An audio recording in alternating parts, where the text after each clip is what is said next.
Hello, today I am reading chapter 7 and chapter 8 from The Night at Dawn. Chapter 7, A Secret Passage. Annie and Jack raced back up the winding stairs and down the long hallway.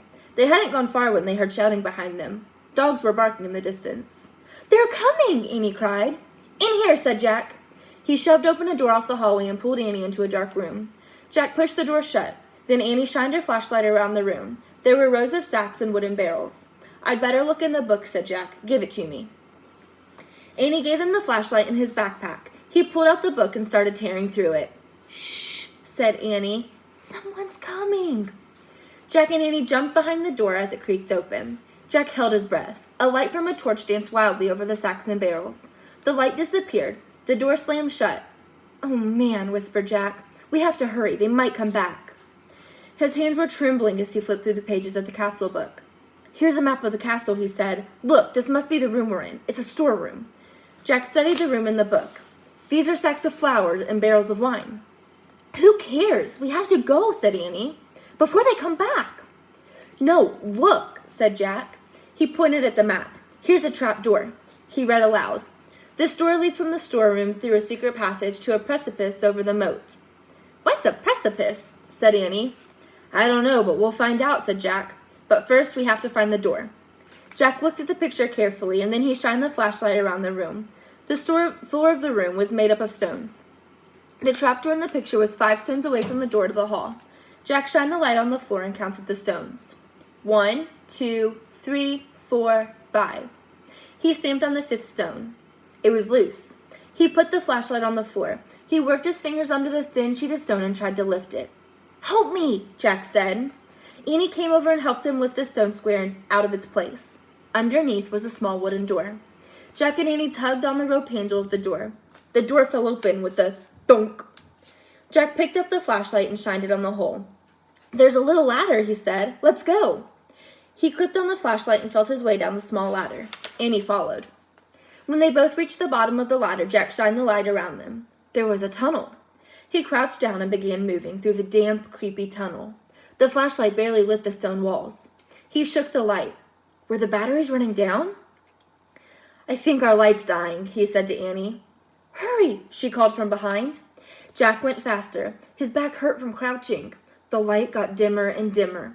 He was desperate to get out of the castle before the batteries died completely. Soon he reached another small wooden door, the door at the end of the tunnel. Jack unlatched the door and pushed it open. He poked his head outside. He couldn't see anything in the misty darkness. The air felt good, cool and fresh.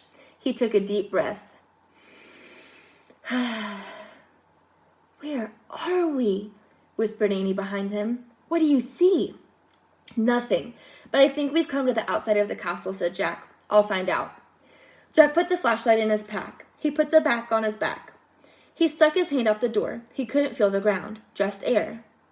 "I'm going to have to go feet first," he said. Jack turned around in the small tunnel. He lay down on his stomach. He stuck one leg out the door, then the other. Jack inched down bit by bit until he was hanging out the door, climbing to the ledge. "This must be the precipice," he called to Annie. "Pull me up." Annie reached for Jack's hands. "I can't hold you," she said. Jack felt his fingers slipping, and then down he fell, down through the darkness. Splash! Falling into the moat. That's not good. Chapter 8, The Night. Water filled Jack's nose and covered his head. His glasses fell off. He grabbed them just in time. He coughed and flailed his arms.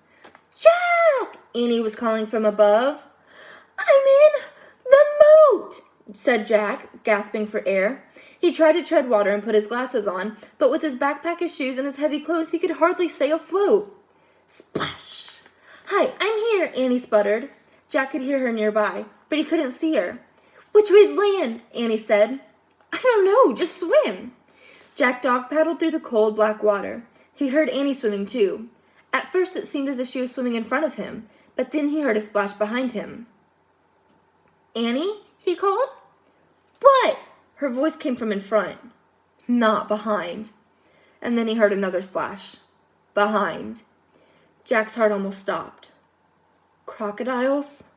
He couldn't see anything through his water streak glasses. "Annie," he whispered. What? Swim faster! But I'm here. I'm over here near the edge, she whispered. Jack swam through the dark towards her voice. He imagined a crocodile slithering after him. Another splash, not far away. Jack's hand touched a wet, live thing. Ah! He cried. It's me! Take my hand, said Annie. Jack grabbed her hand. She pulled him to the edge of the moat. They crawled over an embankment onto wet grass. Safe. Another splash came from the moat waters. Oh, man, Jack said. He was shivering all over. His teeth were chattering. He shook the water off his glasses and put them back on. It was so misty he couldn't see the castle. He couldn't even see the moat, much less a crocodile. We made it, said Annie. Her teeth were chattering, too. I know, said Jack, but where are we? He peered at the foggy darkness. Where was the drawbridge? The windmill, the hawk house, the grove of trees, the tree house. Everything had been swallowed up by thick, soupy darkness. Jack reached into his wet backpack and pulled out the flashlight. He pushed the switch. No more light.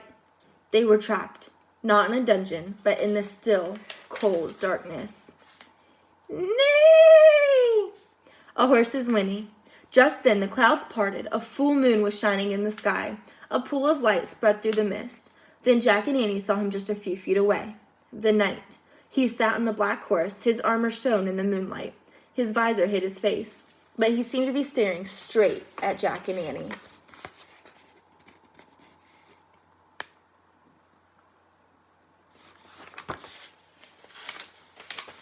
And we'll put a pause and pick up on chapter 9 tomorrow.